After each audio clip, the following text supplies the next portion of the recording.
আরজিকর কাণ্ডে নিরাপত্তা নিয়ে যেমন বড়সড় প্রশ্নের মুখে রাজ্য পুলিশ, কলকাতা পুলিশ, হাইকোর্টের পর একেবারে সুপ্রিম কোর্টে, এবং সেই কারণে এই মুহূর্তে আপনারা দেখতে পাচ্ছেন সিআইএসএফ এর তৎপরতা, আধা সেনায় চলে এসছে একেবারে সকাল 9টার মধ্যে আরজিকরে। সরাসরি কথা বলবো, আমাদের সঙ্গে রয়েছেন আমাদের প্রতিনিধি ঝিলম করঞ্চাই। ঝিলম, জুনিয়র চিকিৎসকরা তারা আজকে সিজিও কমপ্লেক্স থেকে সরাসরি যাবেন স্বাস্থ্য ভবন, তাদের প্রতিবাদ আন্দোলন, কি তৎপরতা তাদের মধ্যেও দেখতে পাচ্ছ? কখন শুরু করবেন তারা তাদের এই আন্দোলন কর্মসূচি? একদমই এই মুহূর্তে আমরা আরজিকর মেডিকেল কলেজ হাসপাতালে প্ল্যাটিনাম জুবিলি বিল্ডিংয়ের সামনে রয়েছে। আমার সঙ্গে রয়েছেন আন্দোলনরত ডক্টর সায়ন মণ্ডল, তার সঙ্গে কথা বলবো। আজকে আপনাদের কি পরিকল্পনা, এই যে আপনারা সিজিও কমপ্লেক্স থেকে যে মিছিল করবেন, কেন করছেন, ওই জায়গাটা বেছে নেওয়া কেন, এই রুটটা বেছে নেওয়া কেন? প্রথম কথা, আমরা যে দাবি রেখেছিলাম, প্রথম দাবি ছিল আমাদের যাতে স্বচ্ছ বিচার, প্রকৃত অপরাধীদের ধরা যায় এবং তার ঠিকঠাক খুব দ্রুত শাস্তি হয়। এবং দ্বিতীয় দাবি আমাদের ছিল যে আগের যে প্রিন্সিপাল ছিলেন সন্দীপ ঘোষ, তার যাতে এরকম অর্ডার বের করা হয়, তাকে আর কোনো অ্যাডমিনিস্ট্রেটিভ পোস্টে দেওয়া যাবে না, এটা আমাদের দ্বিতীয় দাবি ছিল। তো সেটা তো হয়নি, উপরন্তু তাকে ন্যাশনাল মেডিকেল কলেজে ট্রান্সফার করা হয়েছিল এবং পরে হাইকোর্টের নির্দেশ বশত তাকে আপাতত ছুটিতে পাঠানো হয়েছে, টেম্পোরারি ছুটিতে পাঠানো হয়েছে, কিন্তু তার কোনো অ্যাডমিনিস্ট্রেটিভ পোস্টে যে দেওয়া যাবে না এই মর্মে নির্দেশ স্বাস্থ্য ভবন থেকে বেরোয়নি।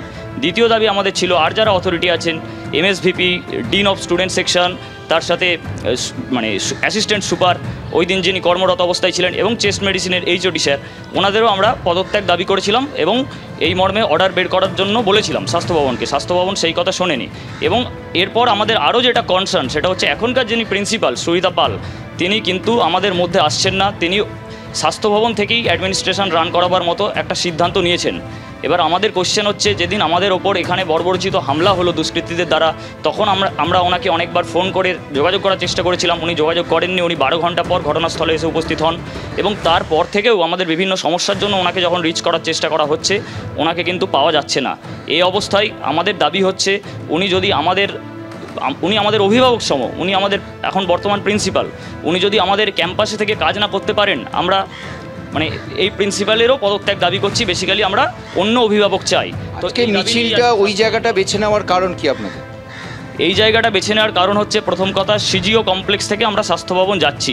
সিজিও কমপ্লেক্সে জমায়েত করার অন্যতম কারণ হলো, আজ সিবিআইকে আমরা মানে হাইকোর্টের নির্দেশে তদন্তভার সিবিআইয়ের হাতে গেছে।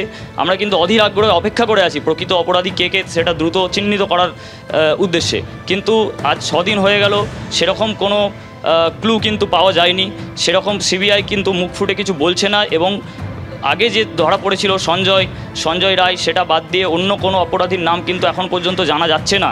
তো আপনারা তাহলে কি মনে করছেন, এই 22 তারিখের দিকে তাকিয়ে আছেন? আর আরেকটা বিষয়, যে 22 তারিখ অবধি আপনাদের কি এই যে শুনানি হবে, আপনাদের সিজ ওয়ার্ক কি চলবে এখনো?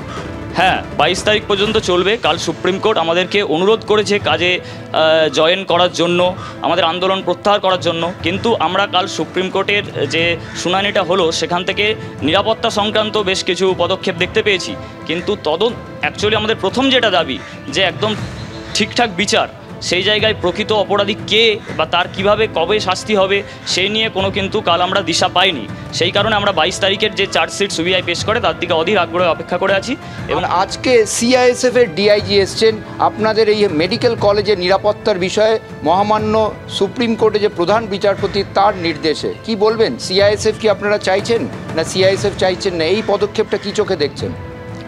দেখুন, সিআইএসএফ, আমরা যেদিন আমাদের ওপর বর্বরচিত হামলা হলো 14 তারিখ রাত্রেবেলা, সেই দিনই আমরা কিন্তু সেন্ট্রাল প্রোটেকশন ফোর্স দাবি করেছিলাম। তো সেই ভিত্তিতে সেই পুলিশি নিষ্ক্রিয়তা যে আমরা দেখেছিলাম, সেটার পর থেকে কিন্তু আমরা রাজ্য পুলিশের ওপর ভরসা রাখতে পারছিলাম না। আমরা এই পদক্ষেপকে অবশ্যই স্বাগত জানাচ্ছি, কিন্তু সিআইএসএফে যারা আসছেন তাদের সাথে আমরা কথা বলবো, আমাদের সাথে ওনারা আমাদের সহযোগিতা করেই কাজ করবেন বলে আশা রাখি। ধন্যবাদ ছিল।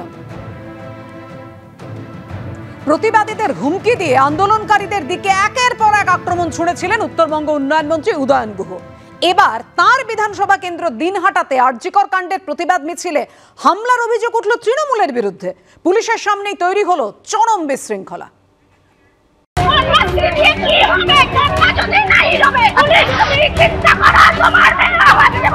আরজিকর মেডিকেল কলেজে ধর্ষণ খুনের ঘটনার প্রতিবাদে কোনো শান্তিপূর্ণ প্রতিবাদ হলে রাজ্য সরকার যেন ক্ষমতা প্রয়োগ না করে, মঙ্গলবার এই নির্দেশ দিলেন সুপ্রিম কোর্টের প্রধান বিচারপতি DY চন্দ্রচূড়ের বেঞ্চ। আর এই নির্দেশের ঠিক আগে কোচবিহারের দিনহাটায় দেখা গেল উল্টো ছবি। পুলিশের সামনেই প্রতিবাদ মিছিলে হামলার অভিযোগ উঠল তৃণমূলের বিরুদ্ধে। বচসা থেকে মারামারি, বাদ গেল না কিছুই। আরজিকর কাণ্ডের প্রতিবাদে সোমবার সন্ধে দিনহাটায় মিছিল বের করে স্থানীয় মহিলারা। মিছিলের শুরু থেকেই সামনে ছিল পুলিশ।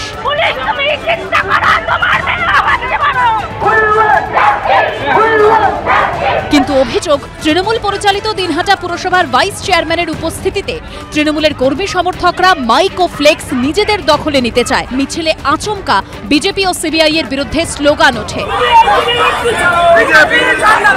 পুলিশের সামনেই দুপক্ষের মধ্যে বচসা, হাতাহাতি শুরু হয়ে যায়। এরপর তৃণমূল সমর্থকরা যখন তেড়ে আসছে, তখন দেখা যায় কার্যত তাদের জায়গা ছেড়ে দেওয়ার ভঙ্গিতে সরে দাঁড়াচ্ছে পুলিশ। এখানে স্লোগানিং দিতে একটা বাধা প্রদান দেখা গেল।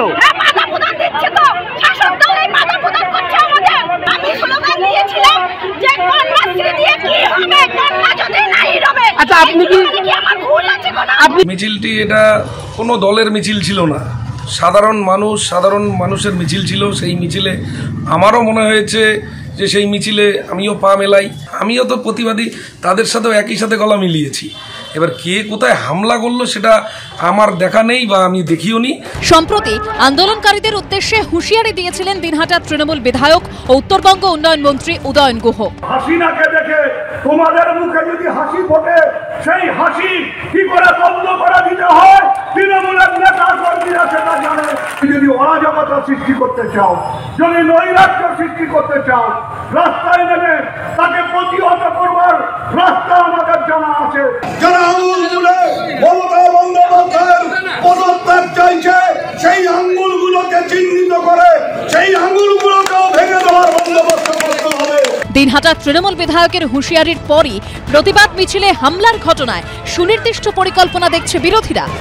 উদয়ন গুহ এর আগেও বহুবার এই ধরনের হুমকি দিয়েছেন, আঙুল ভেঙে দেব, গোপ টেনে ছিঁড়ে দেবো, দাঁত ভেঙে দেবো। এটাই তো তার ভাষা। সম্পূর্ণভাবে তৃণমূলের মানসিকতা, মহিলা বিরোধী মানসিকতা। তবে এরপরও প্রতিবাদ থামছে না। শহর থেকে জেলা, সাধারণ নাগরিক থেকে পড়ুয়া, বিশিষ্টরা সবাই স্বর মেলাচ্ছেন প্রতিবাদে। শুভেন্দু ভট্টাচার্য, শিবাশিস মৌলিকের রিপোর্ট, এবিপি আনন্দ।